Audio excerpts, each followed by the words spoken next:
Y'all, today's guest, I'm super excited to have. I met her in a really unique way, which I'll share with you in the episode. And she's actually a celebrity fashion designer, but I brought her on the show because she helps people to recognize, acknowledge, and breathe life into the dreams that God has put inside of their hearts. Many times we ignore our dreams, or we grow numb to our dreams, or we allow the people around us to discourage our dreams. And it is her passion to help people awaken in those places again. So for a little background about her, she's a celebrity fashion stylist and designer, speaker, author, and entrepreneur. Some of her clients have been the Oprah Magazine, People Style Watch, the Academy Awards, Neiman Marcus, Nordstrom, the Nelson Mandela Foundation, the Mall at Short Hills, which is in New York City, and more. She's a founder of Boho Magazine, which is sold in 37 countries, and also Trade by Gina Morte, which is her fashion brand that supports victims of human trafficking. She's written a few books, including Designing Your Dream, Fashioned, and Unbecoming You, and she will talk about some of these in the episode today. Some of the awards she's received is the Avita Award for Sustainable Style in her magazine. She was chosen as a fashion brand for the United Nations Conscious Fashion Initiative, and was voted a Woman of Impact for the UN.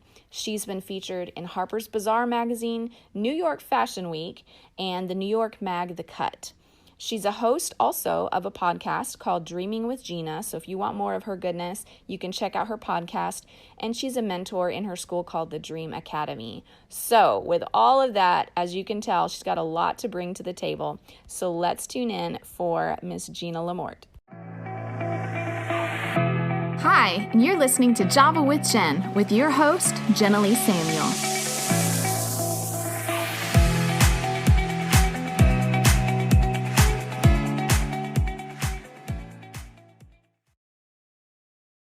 Willing to take the time to record this episode with me. I'm so excited to have you. Thank you for having me. This is exciting. Oh, absolutely. And so as I was reading through your bio, I was like, wow, I didn't even know half the stuff that you had going. And I was like, how does this woman do it all? Because aren't you COVID homeschooling right now? Well, yeah, I mean, that's only been since March, but prior to that, obviously I've been in the fashion industry since it's been a long time. Right. Over a decade. So, but yes, I've been homeschooling. I actually homeschooled my youngest daughter before COVID. So I was kind of in that routine, just being like having my own business and homeschooling, but COVID really took everything to the next level. Oh, yeah, of course. For everybody. Oh my gosh. Yeah. And I am, my business is in New York City and in New Jersey. And so, everything shut down. So that changed a lot. But yeah, so. No kidding. Okay, so I actually was going to ask about all that in a second, but first I wanted to tell my listeners, they heard a little bit about like your professional, bio and stuff, but I wanted to tell them how I met you, which do you remember even how I met you? I don't. I feel terrible saying that. That's okay. It was all digital, so that kind of way of meeting people blurs after a while. But so I had seen a word that you put on Elijah List that was published on there. Okay. And yeah, so Elijah List, for people who don't know, Elijah List is a website where a lot of prophetic voices of today will they all kind of come together and they'll publish different prophetic words that have been released and stuff. And so when you had a word, it was about the elderly, like the 60 and up. Welcome to the 60s. Oh my gosh. Yeah. So it was a few years ago. Okay. Do you remember that? Obviously. I do, only because like very recently the Lord brought that back to me, like literally in the past 2 weeks. So it's crazy that you're saying it again. Yes. No kidding. That is crazy. Wow. Okay. So when I read your word, I was like, oh, who is this? I haven't seen her before. Because I always go and see who's the prophet, who's releasing that word.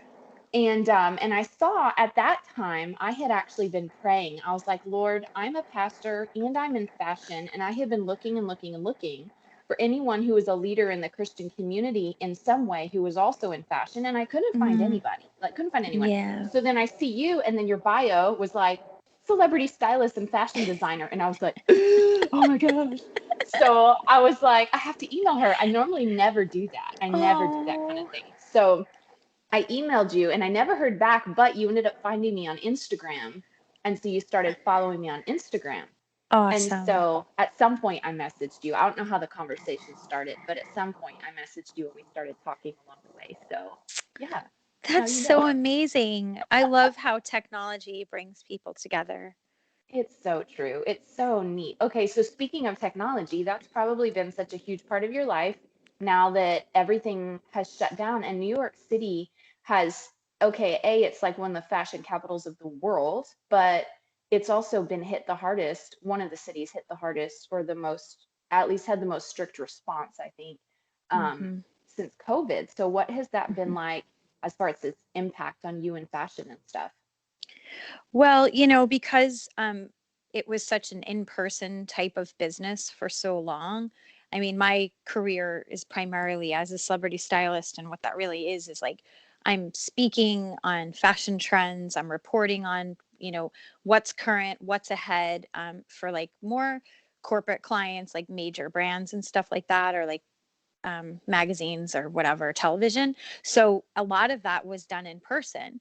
So, and then I also, as you know, like I have my own collection, and yeah, everything, because everything closed. I mean, literally the industry just like went to a screeching halt. I had a couple of fashion shows that were supposed to be scheduled literally like a week later, and I had other projects in the spring. And it's funny because this was the busiest year planned out for me, like ever, in terms of like events and shows and live stuff, and all of it just got canceled. So, it was definitely for the industry as a whole. I mean, obviously this didn't happen to me, it happened to the world, and also working with countries like Italy was shut down. So that was just huge. I mean, it just really changed the whole business for everybody. And sadly, so many people just closed and like lost their businesses. And I find that to be the most frustrating thing for so many companies who have been, wanting to keep production in New York. And it was it just really hit everyone very hard. I mean, some people just never opened again, and stuff is still shut down in terms of production. So it's been a changing world, but thank God for us and for me. Everything actually started coming back in September. So my schedule kind of like went on like a light switch again, which September is fashion season. While it looks much different, and it was a digital fashion week, and everything was changed. A lot of my jobs came back, and I have a new project that's pretty huge happening. So like, thank God, stuff starts picking up. But in all honesty, I mean, I've known people forever, and everybody's just like in a different world now. That's so crazy. So did you just kind of, I know the word that was so like kind of this is maybe the word of 2020 is pivot. Like Really? you pivot, like everyone's like you got to pivot. You got to figure out how your Oh, I business is going to haven't heard pivot. that. How are we going to Oh, really? Oh my gosh. No. I heard it Okay. so much everywhere. I was like, I'm so tired of Okay. hearing this word cuz I know. I was like, I don't know how to pivot. This is all new. And so, how did you pivot that change? Did you just lean more into your magazine and into stuff that you could do closer to home, or what? How did you navigate that? Well, I think for me, it was actually like a time of just shutting down. Um, that I welcomed. I mean, at first, obviously, like I don't want to talk a lot about this, but I think that everybody went through it. At first, it was like a depressing moment because, and it was a moment of an unknown. I mean, we couldn't even like go outside at some point. Like it was just like a little dramatic where we were living. But I think that for me personally, I just like shut down. I took a social media fast. I took an electronics fast. I That's literally where was you just went. like, yeah, I was just like, you know what? I just want a break. And me and my family, we've always been very outdoorsy, just really like, we're just always outside, whether it's like surfing or hiking or whatever, we're just outside. Mhm. And we just really utilized the time to just be outdoors once they said, we were allowed to be wherever. And we made the most of it. And I just frankly enjoyed my life. Like, I had such a great few months of just like time with my family and my boyfriend and like my life. And I don't know, it was awesome. And it was really inward too, in terms of spiritual, just really just no distractions. And I feel like I always talk to people about that, especially when it comes to your dreams, that, God will really ask you to remove distractions, because everything is always going to be in your face demanding your attention, but it's really up to you to decide of what is a priority and what matters most. And my family always mattered most to me. That always came first. But it was just like really nice to just have that break, just like being like, okay, we're just going to enjoy life. And so that's what we did. And I actually was a little sad when everything started coming back because I was like, oh, The I love vacation's this. over. Yeah. I was like, I'm loving this, like off the grid living, Yeah.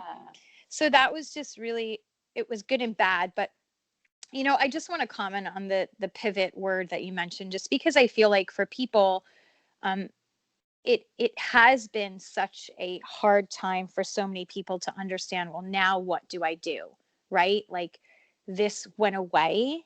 And I think that it kind of put people in a frozen position of like, and also unknown. Even everyone who's, as close to God as they think they are are still questioning, well, what happened or what's Yeah. happening, right? I mean, don't you think Right. that's like very real?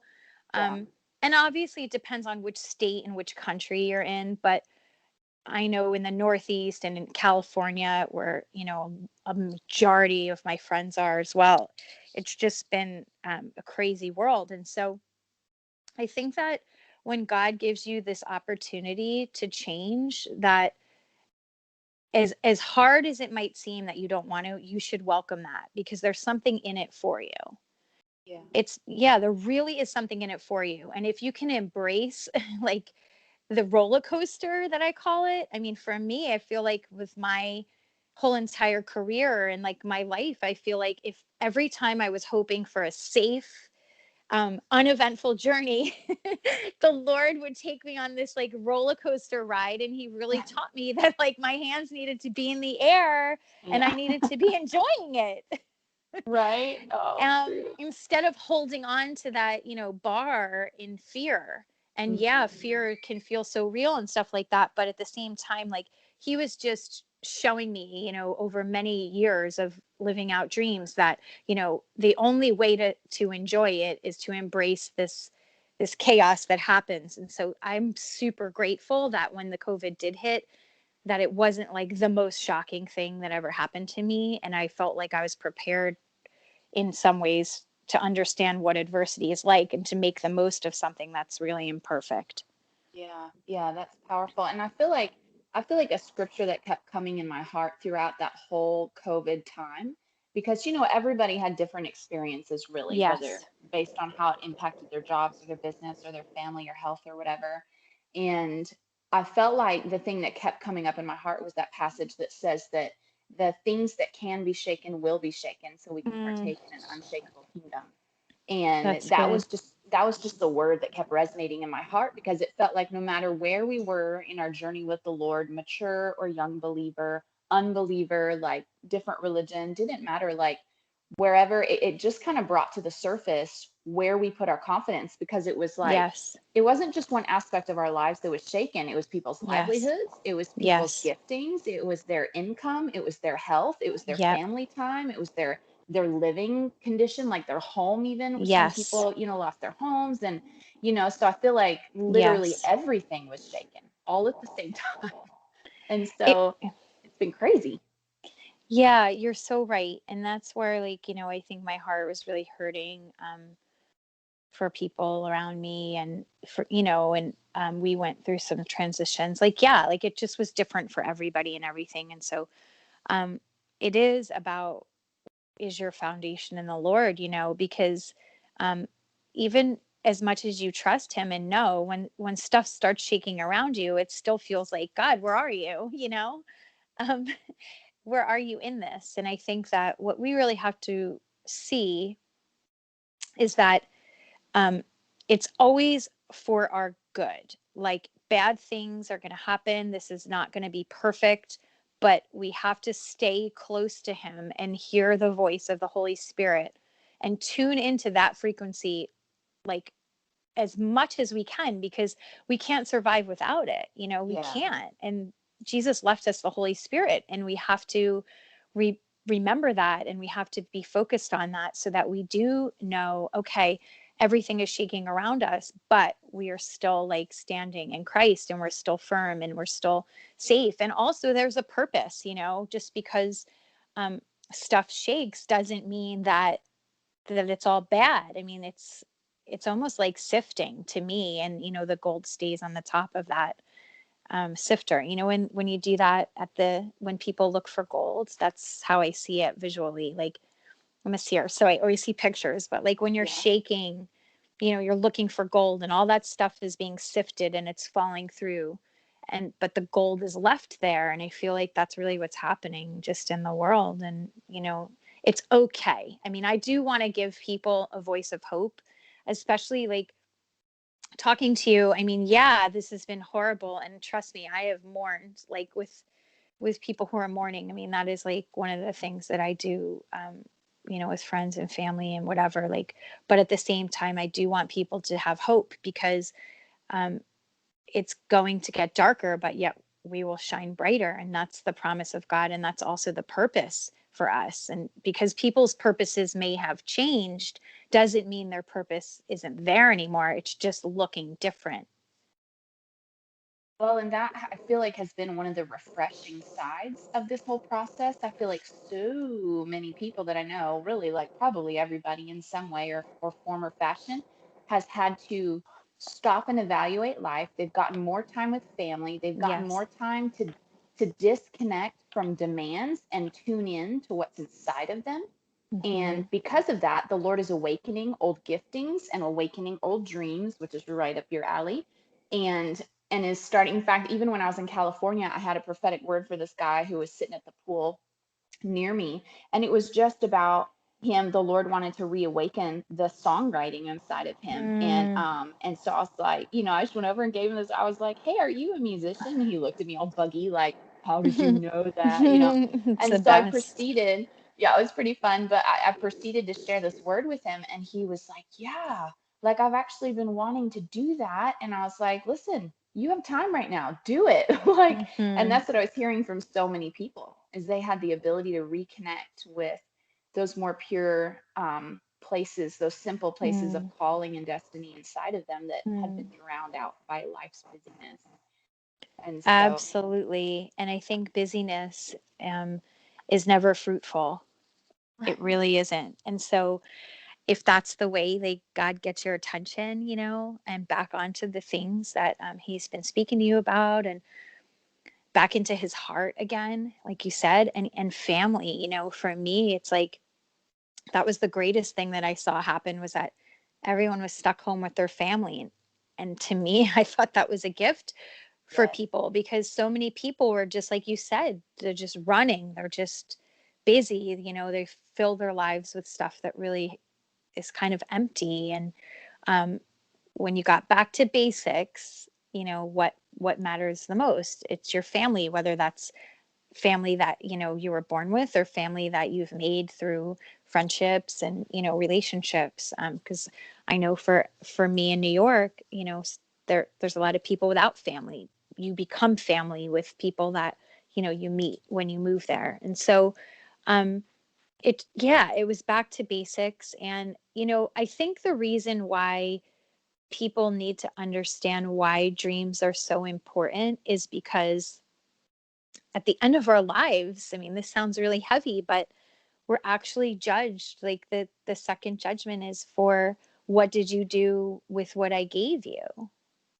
Like, God asks you, what did you do with what I gave you? And so when you read about it in the Bible, you're like, wow. So the the reason why destiny and dreams is everything is because that's our responsibility. Of what did we do with the gift he gave us? And why, you know that story about the person who hid their talent was called evil, because they didn't value what God gave them. And so I really feel like, especially like you said with the prophetic word with the guy at the pool, it's like God is constantly wanting us to encourage the gift and the calling that's inside of people, because it's so easy to lose it in a distracted world, right? I mean, how it's so easy to dismiss it through insecurity, through fear. I call them dream thieves, but it's true. It's like it's the thief that tries to steal what God put you here on earth for.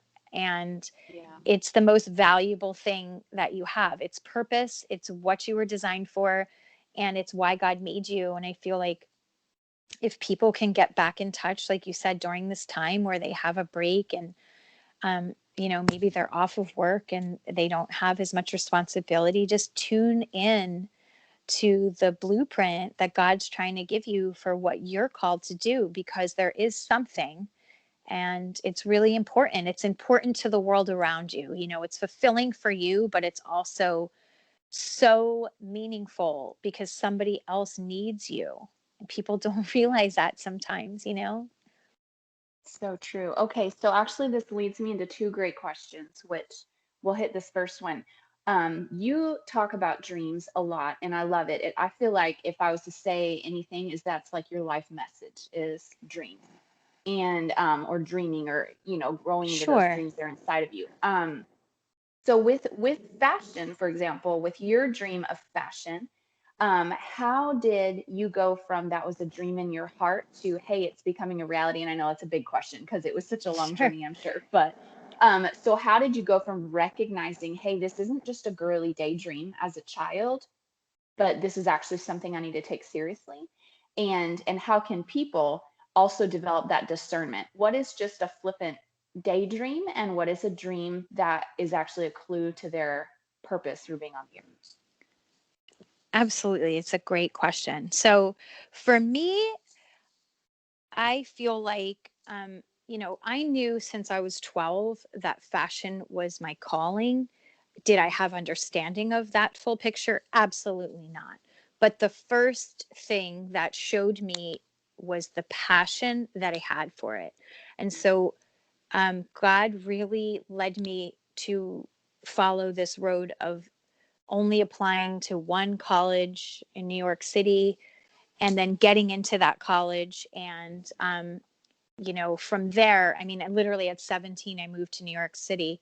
Wow. And um, and then I had studied in Europe. So it was like stepping stones. So I went to FIT and I thought, oh my God, that's my biggest dream, right? Like that was the biggest dream I ever had. And so it happened. And then from there, I studied in Europe, and that was another dream. And then from there, I just wanted to work in fashion in New York City, and started at the time at the Gap on 34th and Broadway, which at the Oh. time the Gap was like, mega was the brand, Uh-huh. you know, tells you how old I am, but Oh. it was a mega brand. Yeah. And so I worked on the visual team there, because at that time styling didn't exist. Right. It was, it just didn't exist. And so I followed these stepping stones until I got to a place where I became a stylist for Nordstrom. I'm sure you know Nordstrom, but I ended up becoming a fashion director for Nordstrom in the Northeast. And so I had like 8 stores that I was in charge of, and I produced all the fashion shows, all of the, yeah, I mean, I opened the Nordstrom store in Atlanta, in Colorado, in Long Island, and Connecticut.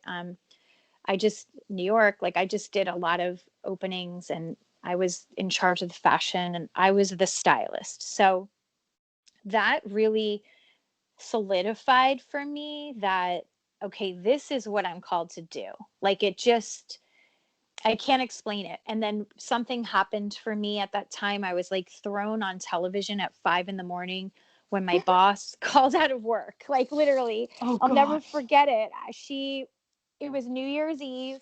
My boss couldn't come in, and they were like, a film crew is going to be here at 5 a.m. to do a live television segment on what's hot for New Year's Eve. And I was like, what?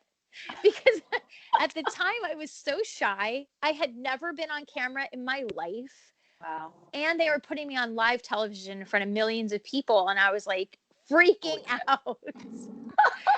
freaking out that I couldn't do it. There's no way. Well, it turns out that I did that one segment, and it was just like, I don't know, just the Lord just like opened doors after that moment of me to just start doing morning shows and start doing these things that I didn't look for.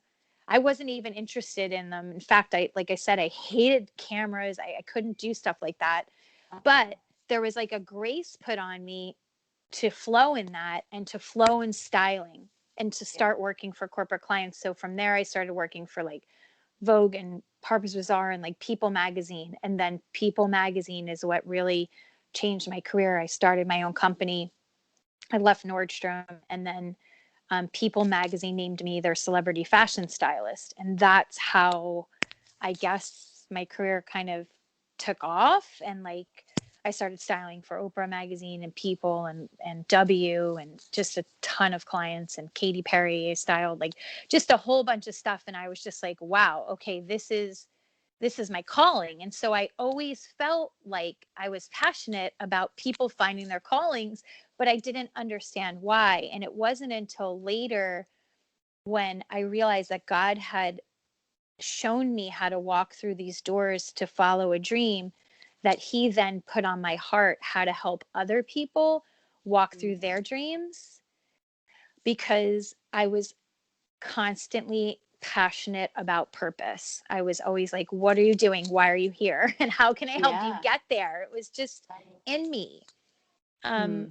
so that was really my journey. And there were times, obviously, I think ministry people are probably listening to this podcast, but let me tell you, there were many times during that long road that I would cry to the Lord and be like, why can't I be in ministry? Because I had friends going to Africa or being missionaries, and he would say to me, you are in ministry. Fashion is your ministry. And I just didn't understand it when I was going through a lot of it, like in the beginning, because I just worked like the best that I could. I did everything like to the best of my ability and just listened to God, whatever door he opened.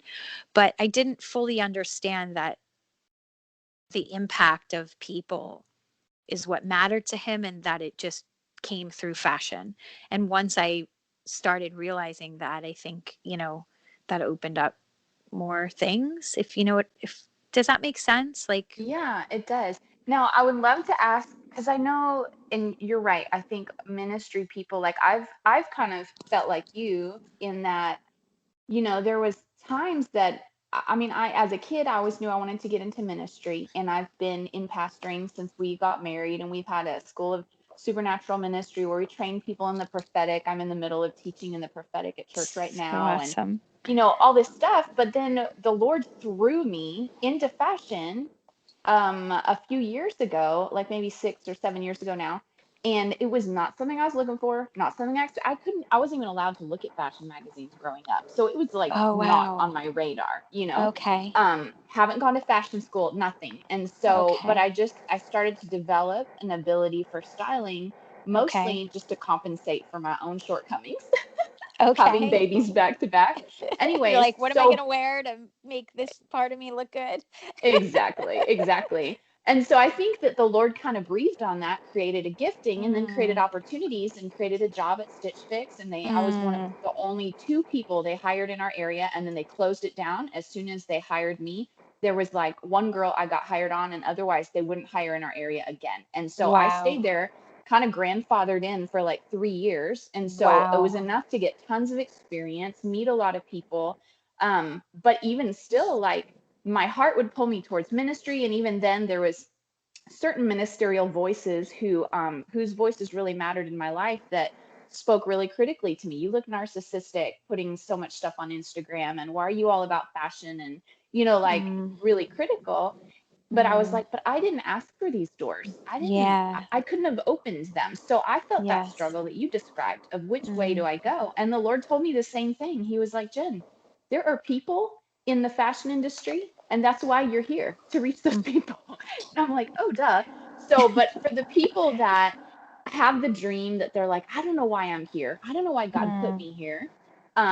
I think some of the practical wrestling for me came in, how much do I do literally to be faithful to steward this gift, and to Mm-hmm. create a business, do marketing, do this kind of stuff.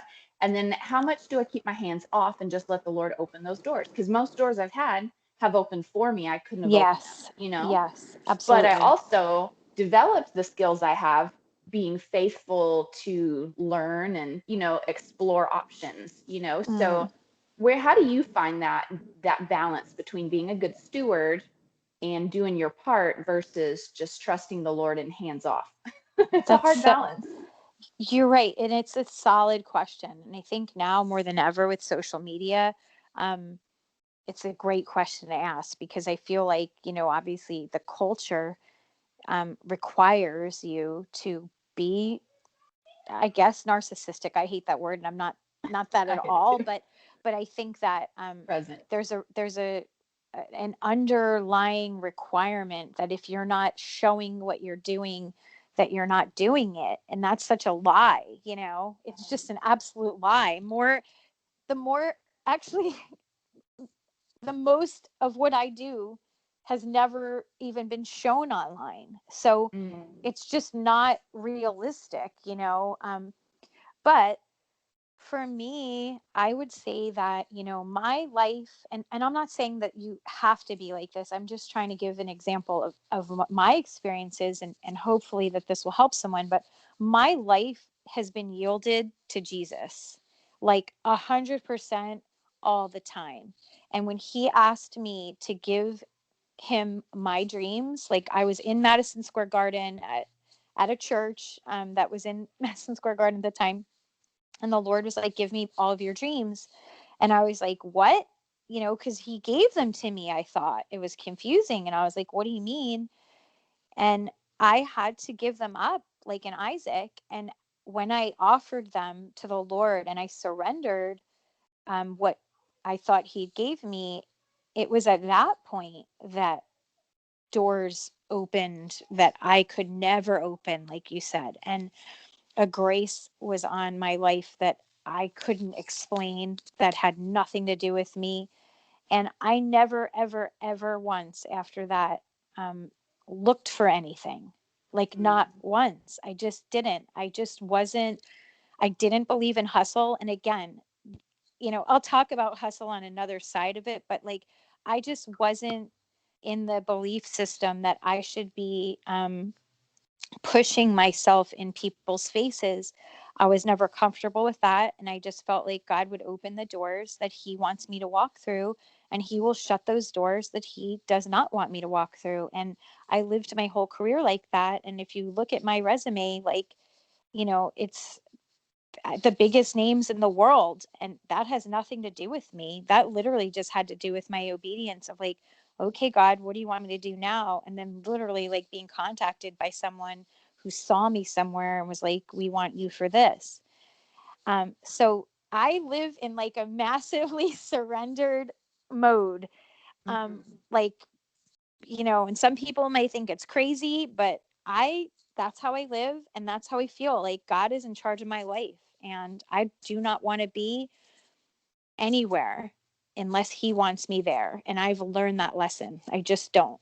So, on that side of the balance, I'm fully surrendered and I trust him to open the doors. On the other side of it, I have worked so hard and sacrificed so much, and there is such a high cost to the benefits of living out the dreams. There's such a high cost, and so I was willing to pay that price in so many ways. Whether it's sacrificing um, relationships or money or time or friendships.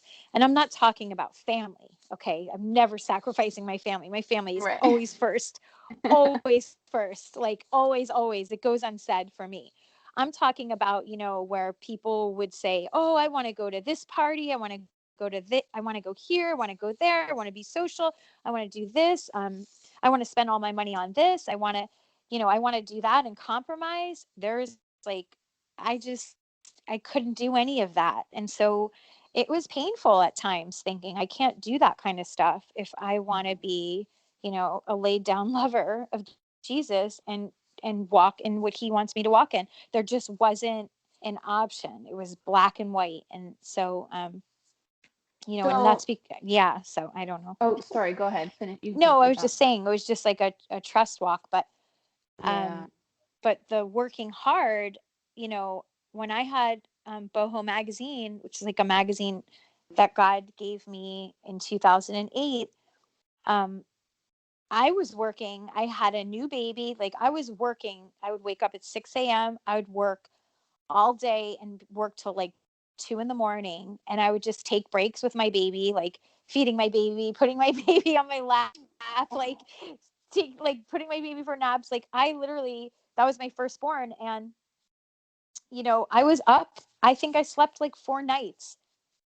Excuse me, like 4 hours for like a year. Like it just, wasn't easy, but I did it, we became we were in 37 different countries, sold all around the world. And I was just like some girl from New Jersey. Like I wasn't a trust fund baby. I wasn't, but God asked me to do that. He asked me to do that assignment and I said yes. So Mm. So I love, because I'm sitting here thinking, trying to think through the questions my listeners would have and would ask. sure. And I feel like when it comes to following the Lord's instruction, it's like, what do you do and this is a little bit of a rhetorical question, but feel free Okay. to answer it as well. But like in the waiting, like when you're waiting for instruction, because I think a lot of time we can get hung up on what's next, what's next, what's next. And Yes. something my husband frequently tells people when they're like, how do I learn to hear God's voice? He's like, just obey the last instruction you heard him say. And Yes. that's what you need to do. And I think it's the same thing with pursuing our dreams. And often the Lord will say that to me. I'll get so caught up in all these plans to where I'll get almost paralyzed because I get overwhelmed. And the Yeah. Lord's like, you know what? Just keep it simple. Just do this last instruction you heard me say. Let's just get Mm. that done. And then he'll bring another instruction, right? And so, did Yes. you find a lot of waiting? Or did you find that it was like that? He'd just give you a step at a time, and when you fulfill that step, he'd create another opportunity? Or how did it play out for you? Was there a lot of waiting? I think there was both. Okay. Um, I think that, I've had probably four big dreams like happen and be realized in fashion. So in all of those times, yeah, there was waiting, but there was also step by step. And so you have to learn both. Like your husband is 100% right and you're 100% right. You really have to be so tuned in. And I always say it's the frequency of the Holy Spirit, because it's like a station, if you're not really focused and like listening, if you don't practice listening, you can't hear his voice. And so you want to hear his voice, and then you don't want to get frustrated when you don't hear his voice and you are waiting and you're like, what am I doing? Because I feel like when you wait, sometimes like waiting causes like hope deferred. Um, and that can be discouraging. And I think that we all kind of have to face that giant. I definitely did. And I think once you learn to face it and realize that it really has no power over you, but that you really have to um, do, like you said, the last thing that God said, but also learn to like be surrendered, that, well, it's God's time. Like I did everything I Mm, can. yeah. That's what I always say. I'm like, Lord, you told me to do this. I did it. There's nothing else I can do. You Mm, know, there's nothing else. Like I can't make it happen. I can't do anything else. I don't understand why it's taking so long. I don't understand where you are in this, but right? I mean, that's very real. I yeah. know people Yeah. feel like that. They're like, what's going on? Like, I thought Yeah. this was supposed to happen. You gave me this dream and this idea, and like, it's been a couple of years. Yep. Um, we have to, I hate this expression about like enjoy the journey. And Enjoy like, I the hate that. I don't like when people are like, enjoy the journey. And it's not about the destination, it's about the journey. But what I've realized is it really is about the journey, because you meet people, you're living life. That's what you're doing when you're waiting. You're living life, and you could either live it sad, depressed, and frustrated, or you can live it trusting him that he knows the best timing and he knows why you're waiting. And you might Yeah. have to have some character, um, refining. None of us want to think like we have to be fixed, but Right. it's true. I mean, I even think it's true, like for singles, that, a lot of people are like waiting for the guy, and it's like, or the girl, even. I hear that a lot lately, but it's like, well, work on yourself, Yeah. spend the time you have enjoying what you have while you have it, because when that season ends, every time you look back and you're like, I wish I enjoyed that season. Yep. I know, right? It's so Right? true. You're like, if I knew the season was going to end, I would have enjoyed it. It happened. Right. So I really want to stress, like, when you're in it, it's so hard to enjoy the season. But, even with the COVID season, it's like, I know so many people started writing books during COVID, and it's so great. And then they're like, oh, I'm not finishing, and it's not finished. It's like, you better finish the book now, because you're going to be going back to work and you're going to be Yep. missing that season. Finish it So up. yeah, so I just get really passionate about that, because I know it's hard. I know the waiting is not comfortable, but it's Right. almost like I said, when you can face that giant and kind of realize, like, God's got this.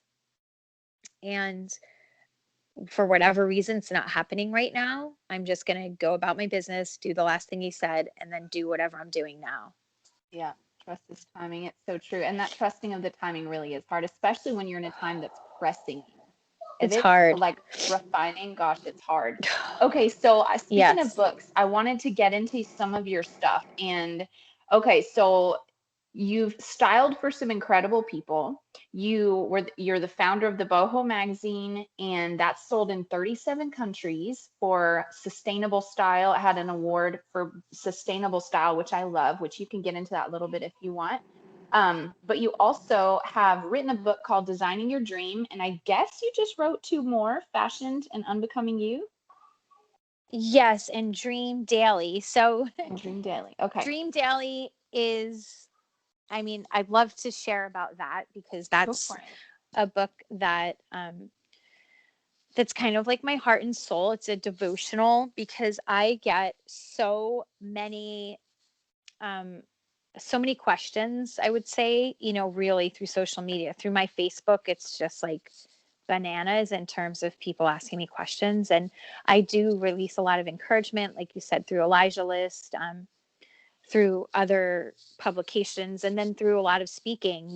Before COVID, like I said, I was just on the road quite a bit, speaking at conferences and churches and businesses and stuff like that. So it's a I felt like people really wanted that daily encouragement. Like, give me something quick, give me something daily, give me something that's going to encourage me, Mm-hmm. because there's so much negativity out there. And so primarily, I feel like that's what people know me for, is just encouraging them to do, the best with what God has given them. And so Dream Daily is that book. And I'm so excited to finally get it out there. It should be out by like November 5th, I think. Oh, that's just around the corner. Yes, I know. Yay! So, and it's just like, yeah, and like, it's so helpful, because I've been there. Like, I don't write books because I just like have stuff to say. I literally write books to help people not have to go through what I went through.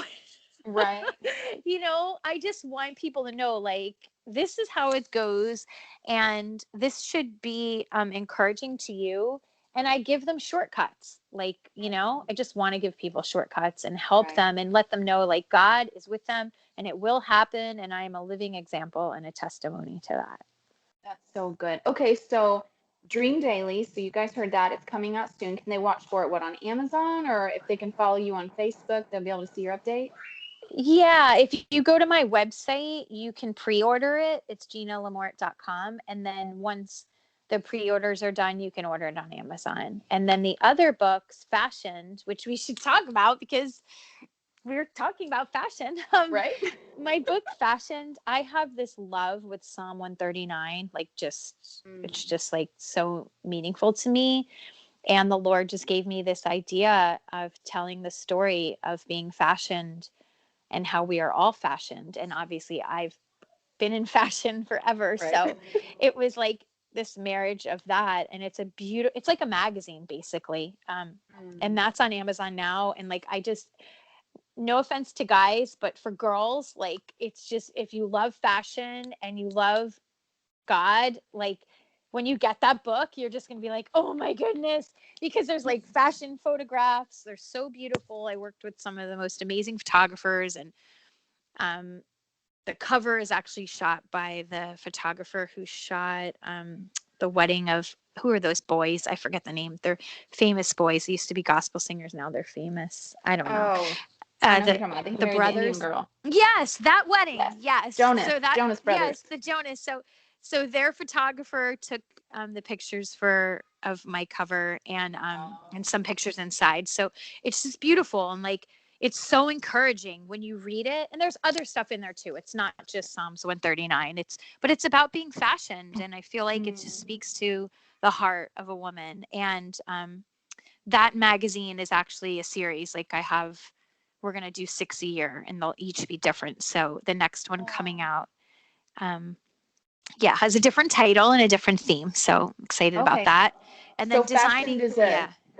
Fashioned is a magazine or a book?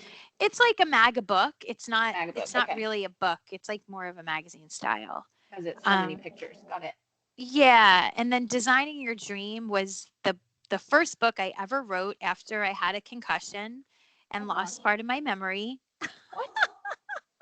Yeah. I'm telling you, the longer we talk, the more questions I have, and I'm running out of time. This is not okay. I know, we got to wrap it up. But anyway, God is so good. So after I lost part of my memory, he let me finish this book. But talk about waiting. He gave me this book 5 years.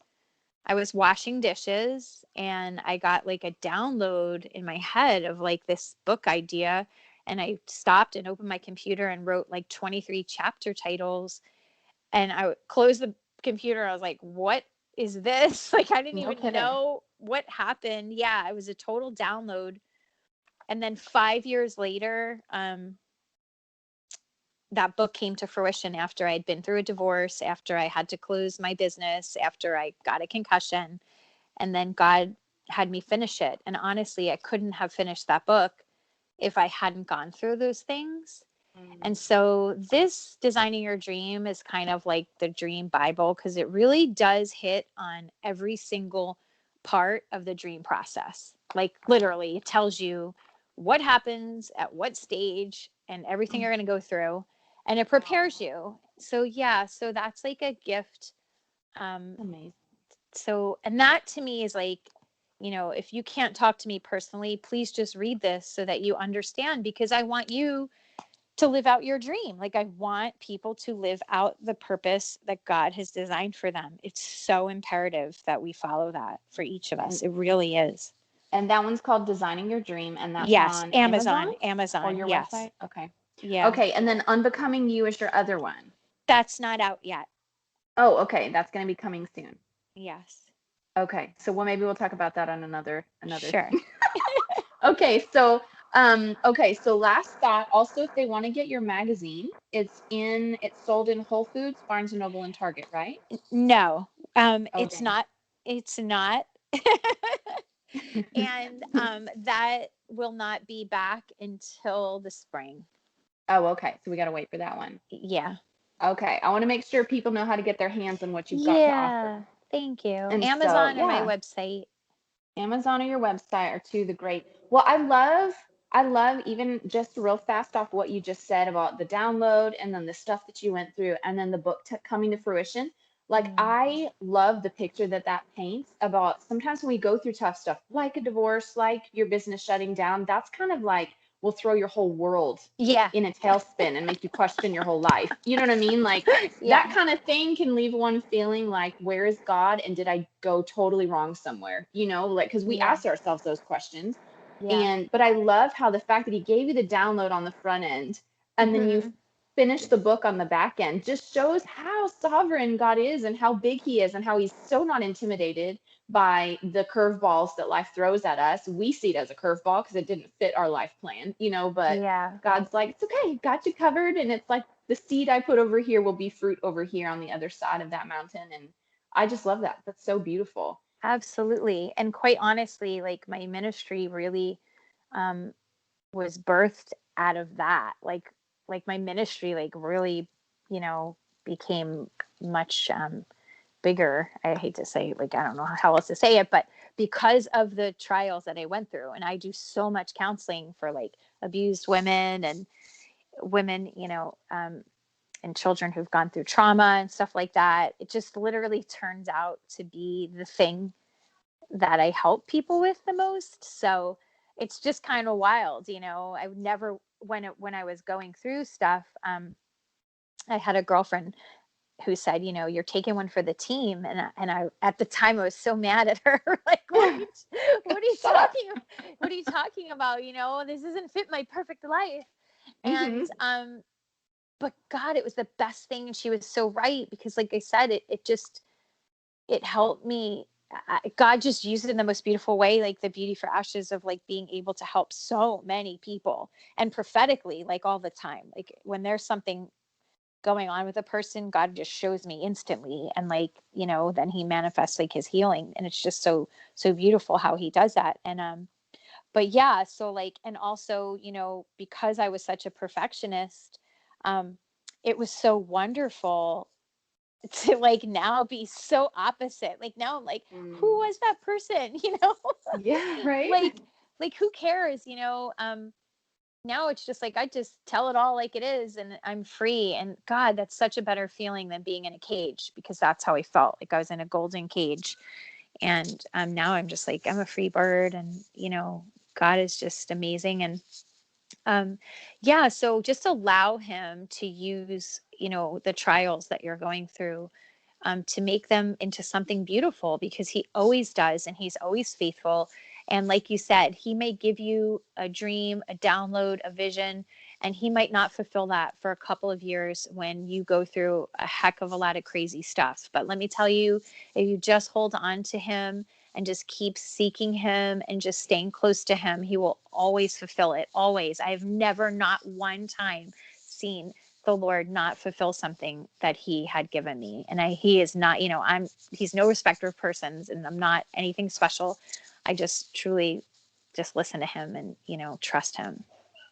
So good. I love that. And that's one thing I feel like that I've come to discover, even getting into fashion too, is like God doesn't waste anything.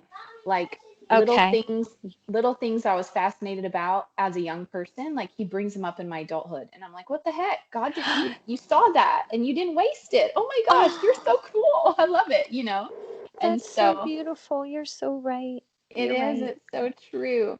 Okay, well, last thought, and then of course Okay. I want you to share how listeners can connect with you online, GinaLamorte.com, and then Instagram and Facebook. Pretty much if you Google Gina Lamorte, you can find her on all her platforms. But I always end with a life hack, like a super practical life hack, and you shared one on your Instagram stories, which was like a primer and a foundation that made you look like you had a filter, but there was no Better on filter. camera. So Yeah. you were Oh, like, so this this is is life. awesome. I know. I was like, oh my gosh. What the So yeah.